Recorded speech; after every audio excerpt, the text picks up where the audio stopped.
Welcome back to One-on-One, New York's longest running sports call-in show. Alex Wolz, Ryan Gregware, and now pleased to be joined by Dave Lennon, an award-winning baseball columnist for Newsday, covering the Mets and Yankees as we head into the home stretch of the season here. Dave, thanks so much for being here. How are you?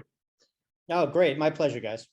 So obviously so much to talk about between both teams that you've covered, and we're going to start obviously with the Yankees because I feel like that's the most pressing thing at the moment. And we head into, as we're talking here on Friday, we're heading into just a massive series. I mean, you cannot overstate where we're at now against the AL East in the home stretch here, 3 games against the Red Sox. I'm just curious, for you covering baseball for so many years, how exciting is it to have Yankees, Red Sox, the rivalry back again, and to get such a big series here in September?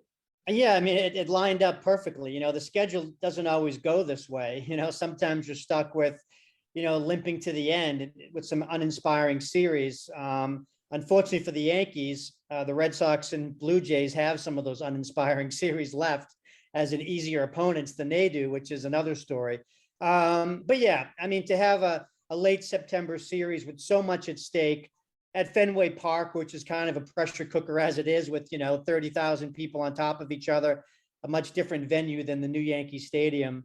I expect it. I think the intensity is going to be there. I think the emotions are going to be pretty high, which you don't always see during the course of a long baseball season. And yeah, I expect it to be a pretty special weekend.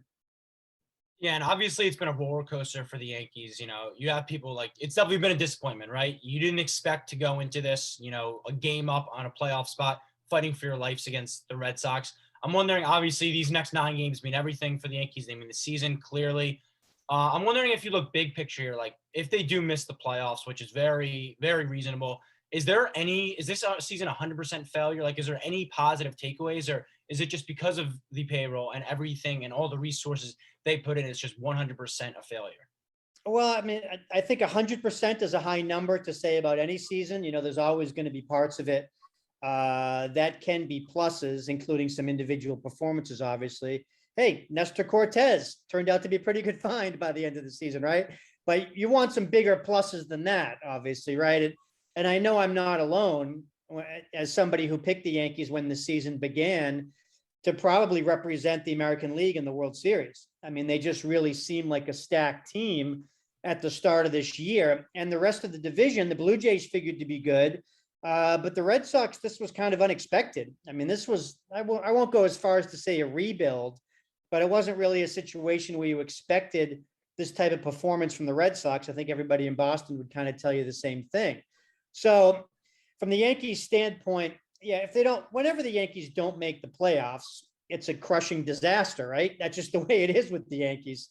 So I'd have to say that there's very little you can derive a positivity here. So yeah, this really has to be an all-out drive for the playoffs here, and anything short of that with the Yankees series, no matter how close you get with the Yankees season. If they're not playing in October, then the season is a failure, no doubt.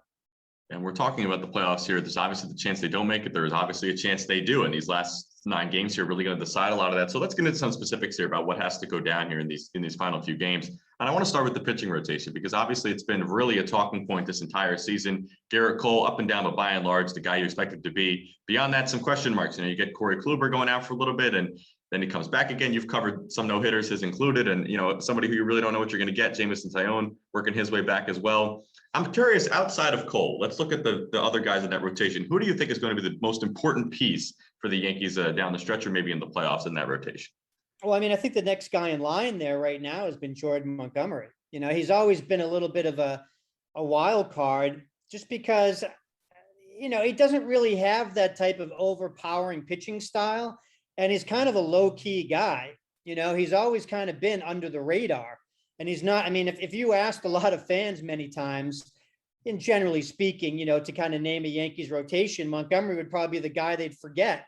They'd be like, I know I'm leaving out somebody. I wonder who that could be. Typically, it's Jordan Montgomery, and he's the lefty, which has always been a valuable guy to have in Yankee Stadium, through the years. Traditionally, left-handed starters are pretty important for them. So he's the guy I point to. And he's the guy that if they make it beyond a 1-game wild card, that's going to be pretty huge, as typically your game 2 starter. I mean, it's going to have to be juggled because you'll have Cole in the wild card game and you'll have to redo the rotation after that for the next round. But after that, I mean, Taillon was really, a very promising guy and took off after a slow start.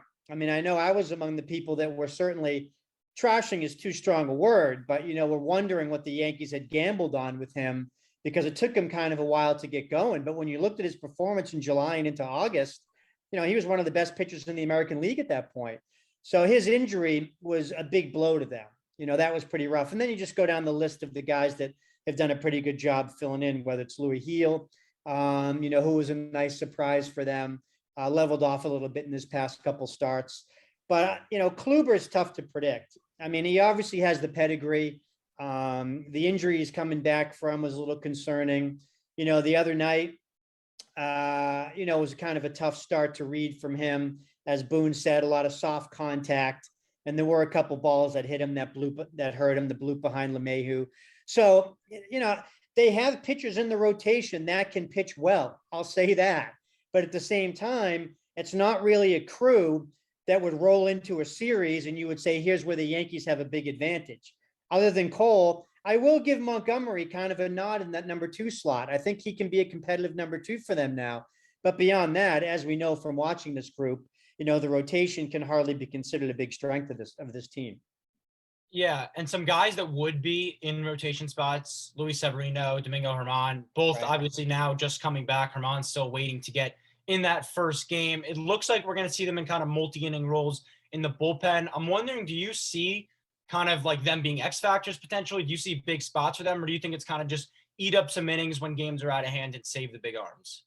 I mean, the Yankees could get creative again and maybe go with an opener, with Severino if they feel like if the bullpen's in good enough shape to try something like that.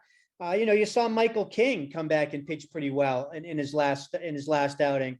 That was a big plus for them. And they'd like to take guys like that and piece it together.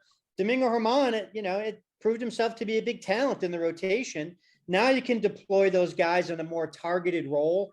And you're right. They're not stretched out. They're coming back from injuries and they don't have the pitch counts to really go deep into games for you. So you have to kind of pick your spots for them. They can be stoppers though. I mean, Severino's performance the other night was encouraging. And it's too bad that he can't be, a 5-inning starter for you. That would be ideal, considering who he is and what the Yankees have expected him to be. But as we've seen from the Yankees over the years, they're happy wheeling out a deep bullpen to battle guys in the playoffs. And a lot of times that's what you're seeing these teams do. Now, do the Yankees have that bullpen depth? Recently, they really hadn't, obviously, but an encouraging thing to see from that when you add Germán and Severino to the mix, that the back end is starting to look a little better. I mean, Chapman has passed a couple times out, has given the Yankees reason to feel confident now in that closing role. And that's something they hadn't had for weeks at a time with him. So we've talked a lot about the pitching, but we can honestly maybe argue that the bigger question mark has come on the offense for a lot of this season. So I want to flip the coin there for a second. I want to ask about somebody specific, and that's Giancarlo Stanton, because Ryan and I had this conversation a lot on the side about this narrative about him playing the outfield and then what we've seen from him at the plate. And I'm curious, you wrote an article about this recently, but you've kind of gleaned from Stanton and how he's kind of thrived in this role in the outfield. And could that be a spark that this offense kind of needs heading into the playoffs here?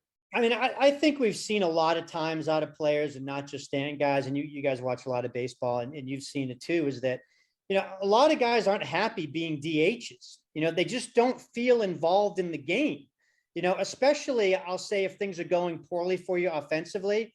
If you've just, struck out 3 times and now you have to go to the plate again in the 9th or whatever, is your head going to be all the way in the game if you don't really have a chance to do anything else, but you've failed in your 3 chances to contribute in any way for the team? Now, I think with Stanton, and I pointed it out in that article that you mentioned, it's a smaller sample size. I mean, he's only had about 25 starts in the outfield so far, which is about roughly 25% of his starts of DH. But those numbers have been good. I mean, his OPS has been solid, and, his home runs have been good. He's driven in a ton of RBIs. I think in that span, he has like 18 RBIs in 25 games or something. So I think getting his head involved in the game that way is better. He was in the MVP of the National League in 2017 as a right fielder. And he's an athletic guy. You watch him run now. He's not what he was. I mean, he doesn't really move too artfully out there, but it's sufficient. And I think what it's given them is a little bit more flexibility they use Judge as DH two nights because he has these, these undisclosed banged up issues to him, which is always a bit alarming. But in Stanton's case, and I know you guys have probably debated this, is that what a tough guy to figure out, right? I mean, there are points during the first half of this year when he looked like the worst person I've ever seen try to play baseball. I mean, he wasn't coming in within 3 feet of some of those sliders, right? I mean, it was a disaster. Then he goes through a point where you can't get the guy out, and everything he hits is 110 miles an hour, and every other game he's hitting a home run. And that's kind of the Stanton they're seeing recently, and that's good because that's the one they saw last October, and that's the one that can really be a factor. But I don't know what the difference is. We've asked him what the difference is. I'm not really sure he can really explain it. What I will give him credit for, and just because it's come up from the other side of town with the Mets, is that I've never heard anybody booed as loudly in New York as I heard Stanton booed in the first half of the season. He was killed, and not once did he ever mention it. He was asked about it plenty, and he had plenty of opportunities to say, you know what, it's not helping. It's not helping me at the plate. Hearing that is making it difficult. Nope, not once. He just said that he had to go out, do a better job, kept his head down and did it. And that's the approach. And to me, that said a lot about what kind of player he can be mentally and what's enabled him to get through these tougher times.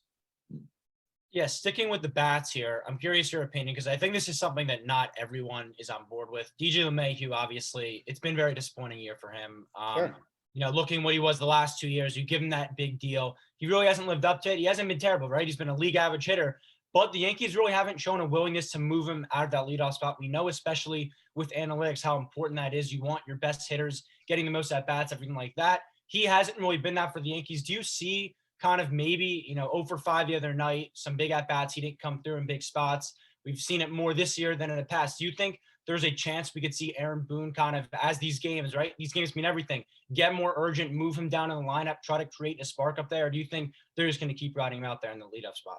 They've been incredibly stubborn with him at the top of the lineup there, and it has surprised me because you mentioned these games as being so urgent. Now, let's face it, guys, they've been playing urgent games for the past month, not just these 9 games.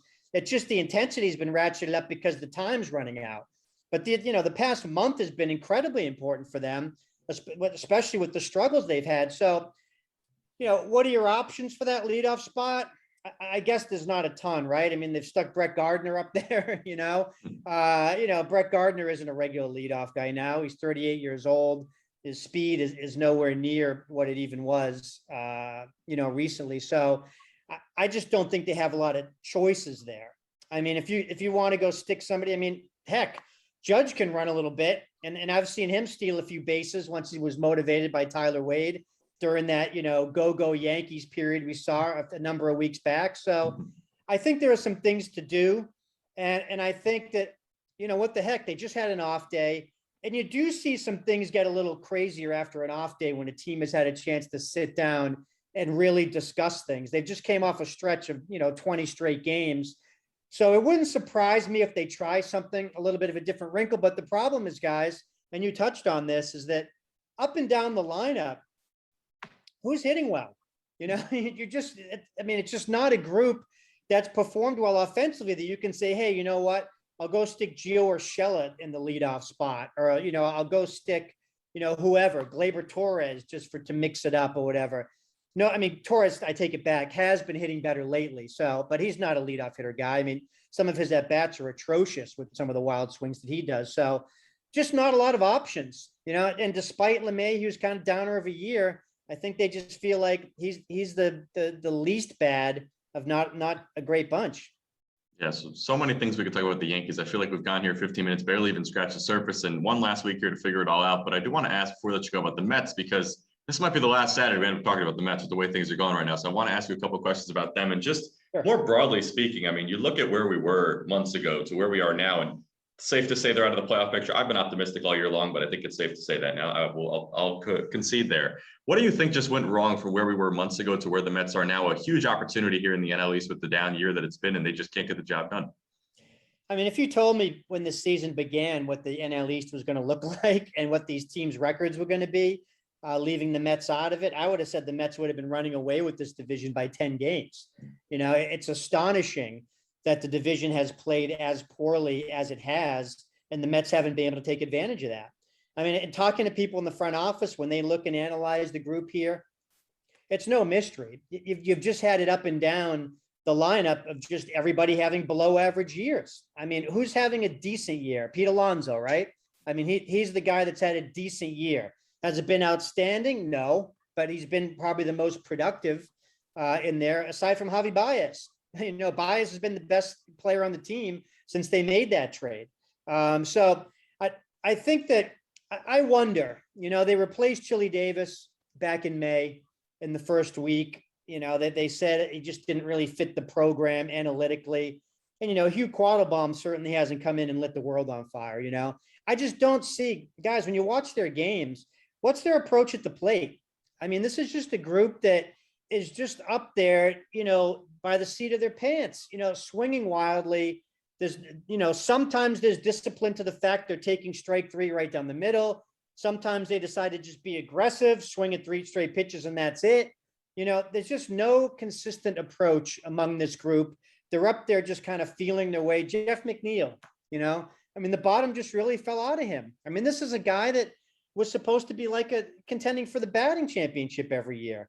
And he's just been a disaster offensively. So I don't know what's going to happen as far, obviously we know there's going to be a new president of baseball ops coming in, what that means for the coaching staff, what this guy has for ideas hitting wise. I just think they've really been adrift offensively about what they need to do. And I think we've seen that. I mean, their lack of offensive production in the second half, I think you've seen some of their numbers be okay, certainly OPS wise and stuff. But as far as what they can do, with runners in scoring position is insane. There's no explanation for that. With the bases loaded, to be as bad as they are, I mean, that is the most advantageous situation you can have as a hitter. And they've been a zero there. So mentally, I think the season got away from them. They don't have the experience level to pull it back in. They don't really have the manager or the coaching staff to reel it back in. And I think that's why you saw it unravel the way that it did. I'm fascinated to see where they go from here, because obviously we talked about, we've heard some kind of maybe smoke about bringing guys back, running it back with the scouting department, everything like that. But when it comes to the players, I think, it's a big offseason, obviously, for the Mets at a crossroads here. Marcus Stroman, Noah Syndergaard, Conforto, Javi Baez, all free agents at the end of the year. We know Steve Cohen is willing to spend. I'm just wondering, obviously he can't bring everyone back, right? It's the reality of the sport. Who are some of the guys that you think they should put an emphasis on to make sure they're part of this core for the future? Well, I mean, as far as the people that have contracts up, I think Baez has shown himself to be a keeper now. I mean, how did he all of a sudden just fix himself? He came in here as a guy that would basically swing at a pitch if he threw it at the backstop. And now he's become a disciplined hitter. Now he's become the most disciplined hitter in the lineup somehow. So I think it's worth exploring that with him. I think the fact that he has a good relationship with Lindor isn't a bad thing. I think if those two guys can get the best out of themselves, provided you have a good manager that can kind of keep everybody in line, I don't think that's a bad idea. Syndergaard is a guy that I've gone back and forth on quite a bit. I mean, he's just gone 2 years without throwing a meaningful pitch for the Mets. You're talking about he's not throwing breaking pitches. He's fastball changeup now because he's worried about his elbow. And now you're talking about offering this guy $20 million for a qualifying offer.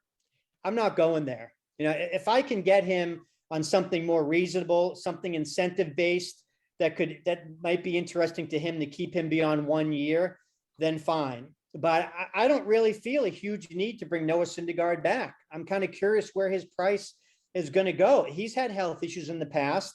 He hasn't really changed his delivery. So that's a big question mark. And I'm going to need him on a better rate than the $20 million qualifying offer to bring him back.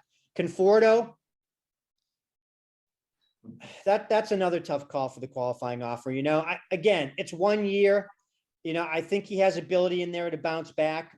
I wouldn't mind. I think, will he take a qualifying offer or will he try to sign someplace else to get that second year? That's a good question.